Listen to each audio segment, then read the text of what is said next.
Hello, BookTube. This is week 2 of Sagalong.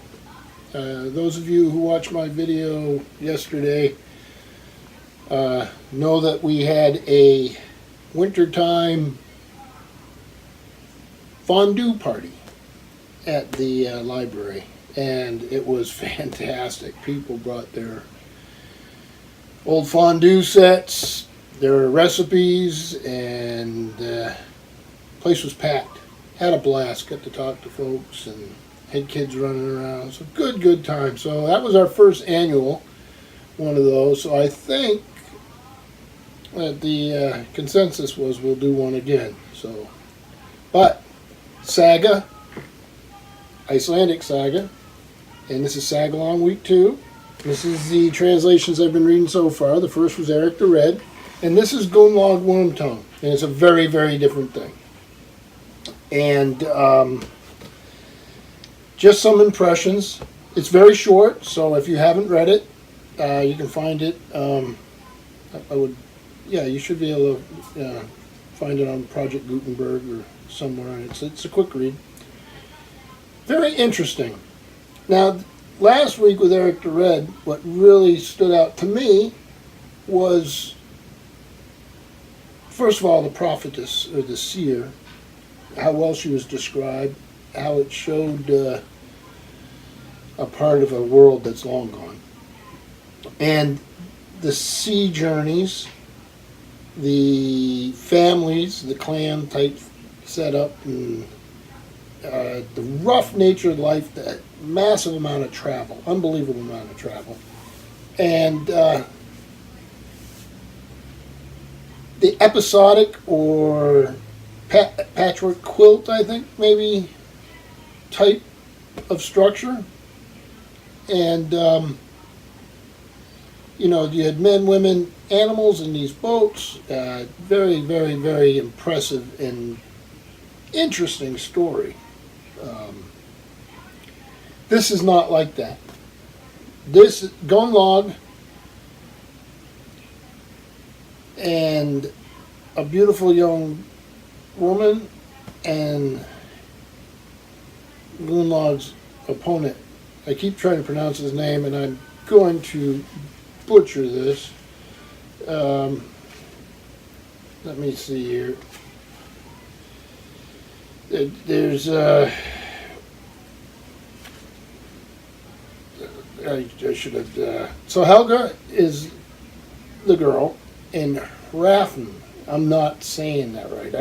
I actually just didn't even say it when I was reading it, So their love, there's a relationship triangle there. And Gunnlaug is sort of the center of the story. There seems to be a lot more structure to the story. And I'm going to get into why it was different than the Eric the Red saga. First of all, we start off with a man, and I'm not going to do all the names because the names really are a struggle for me in these stories, except for the main characters. So we start off, this well-to-do man has a merchant trader staying over the winter. You hear a lot about that sort of thing, and so you have the host and the guest, and one day they ride up to work on this stone building that has fallen. They all get together and patch it up, and they're a little peaked from their work, and go to sleep inside the stone building, and the host has a dream. It ends up finding out later he's the father of the woman who's the center point of some of the story, or most of the story. And the dream gets interpreted. Two eagles, a white swan, beautiful. Two eagles battle it out, kill each other, and a falcon, I believe, comes down from a different direction, and the swan flies off with that falcon. That frames the story. That's the story. We have Helga, the most beautiful woman in Iceland, two young men, both of who are skalds or poets and warriors. They're both. Gunnlaug's who we follow and who the girl really loves. We get into these battles between the two, and they're the eagles basically, and at the end isn't good. They end up meeting on an island, having a duel that doesn't go well. The family breaks it up. Then it's illegal to have the duels on that island in Iceland, so they end up going overseas and eventually have their duel on a little peninsula, like leading out into a little jutting of land out into the water. And looks like Gudrun wins. Hrafnir, sorry if I'm butchering his name, sneaks a sword in when Gunnlaug goes to give him water and a helmet, and then they both die. So we're not really supposed to like Hrafnir, I don't think. Helga didn't really like him. Some of the reason Hrafnir was after Helga was because Gunnlaug, I struggle with this, had embarrassed him at the court of a king. And that's where it comes to what is different about it. So that's a story we can all understand. Beautiful woman, two young men. One guy gets mad at the other guy, tries to steal his girlfriend, and they duke it out and both die, and it's a tragedy. But what's interesting as a saga is this story, while it has all the travel, it's amazing the amount of world that's covered in these wooden ships. It's courtly. It's like reading a romance from a later time. It seems to me. You're going to the King of England, the King in Dublin, the King in, I don't know if it was Norway or Sweden, and Earls in Orkneys, and Earls and all these other places. You're going from court to court, and these skalds, poets, are battling it out. So, I can't picture Eric the Red saga having so much poetry punctuated. And I haven't read a lot of sagas, so I don't know. Maybe that's where they usually go. A lot of it reminded me, and I expected Tom Bombadil or somebody, or Bilbo and his merry band to go marching through, because you have these big chunks of poetry, and they're dueling with poetry the same way that they're dueling with swords. And the earls and the kings give these skalds, these warrior poets, capes and jewels and silver axes, and so there's a lot of those heroic elements, but it seems to me to be very, very different than the Eric the Red saga. Number one, it has more of a structure, and it's not hard to figure out what's going to happen. There's no spoilers here. This isn't a mystery, and by that first visual with the eagles and the swan and the falcon and all that, you get the gist of where the story's going. I think chivalric romance is what it reminds me a lot of. And I never did have this. I enjoyed it. I liked that sort of thing.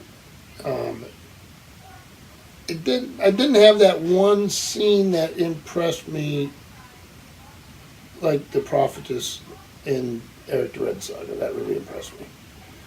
But it did have a couple scenes that really, really stand out to me. The first is the dream, which starts the ball rolling. The other is when the Hrafnir and Gunnlaug are having a poetic duel, basically, in front of the king. And Gunnlaug's poem was longer, and Hrafnir was insulted. So that stands out.